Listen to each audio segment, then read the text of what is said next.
Hey everyone, and welcome back to another Tuesday tip, where in this video we're going to be talking about BMX handlebar tubing. There's a lot of subtle differences in BMX handlebar tubing that you might not be aware of, so that's what we're going to cover today, specifically with 4-piece handlebars provided by Stacked BMX Shop to talk about, so thank you to them and check them out if you haven't yet. But when it comes to BMX handlebar tubing, there's a couple different things that we need to consider when we move past the rise, the reach, and all of those geometric aspects of a handlebar. We got to look at the tubing itself. So I'm holding two different handlebars right now. In my right hand I've got the S&M Foo bars, and in my left hand I got the Volume Mad Dog bars. These bars might appear somewhat similar at first glance. We can see that there's a difference in the crossbar, but there's also a huge difference that you can't even actually see whenever we're just holding these. That's because when it comes to handlebars and different tubing on BMX bikes, there's something called butted tubing that you can't see when you're just looking at it, but it plays a huge part in the weight and strength of a handlebar frame, whatever it actually is on. So with this, the Volume Mad Dog bars are made of 13 butted tubing, whereas the S&M Foo bars are made of straight gauge material. So the difference between that is that the straight gauge material is just the exact same thickness throughout the entire length of the tubing. From the beginning to the end, it's the same thickness of the wall of the tube itself.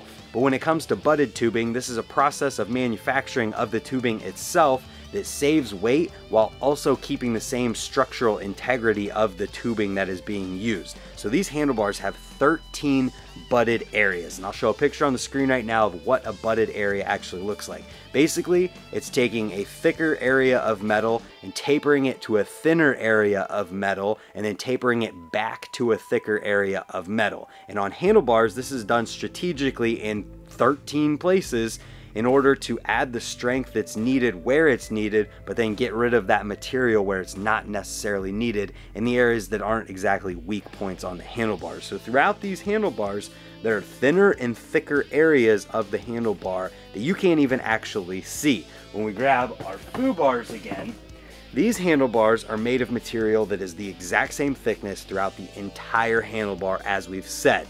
Now this can lead to a couple more differences that you can't see as well, but you can feel in that these Foo bars are definitely a bit heavier than these Mad Dog bars from Volume.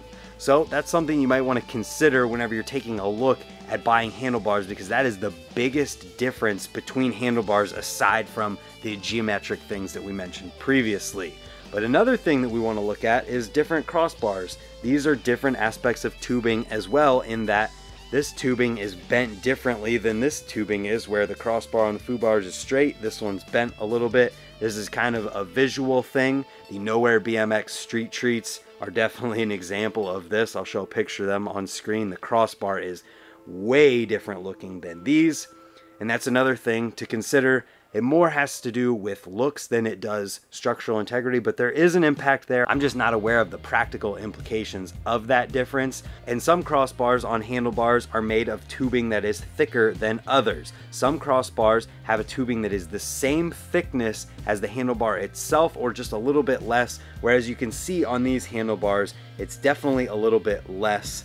And that's something you can check out as well. Another aspect of the handlebar tubing is that sometimes the crossbar is wider, sometimes the bar that goes across the bottom, the clamping area, is wider as well. These don't have as much to do with the tubing itself as they do the look of the handlebars, but it's an aspect worth bringing up. And let's talk a little bit about material thickness a little bit more.